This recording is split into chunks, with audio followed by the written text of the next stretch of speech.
డోర్నకల్ స్టేషన్లో ట్రాక్ మీదకు వచ్చిన నీళ్లు ప్రవాహంగా ప్రవహిస్తుంది. గోల్కొండ ఆగిపోయింది. చూడండి ఎలాగుందో. డోర్నకల్ స్టేషన్ ట్రాక్ మీద నీళ్లు. ప్లాట్ఫారం చూడండి. డోర్నకల్ స్టేషన్ 2వ నెంబర్ ప్లాట్ఫారం, 3వ నెంబర్ ప్లాట్ఫారంలో ట్రాక్ నుంచి పోతున్నాయి.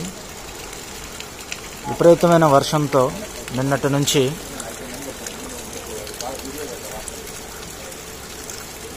ఆగిపోయిన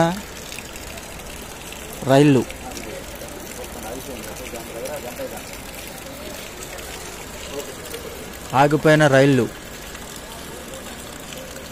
గోల్కొండ ట్రైన్ ఆగిపోయింది.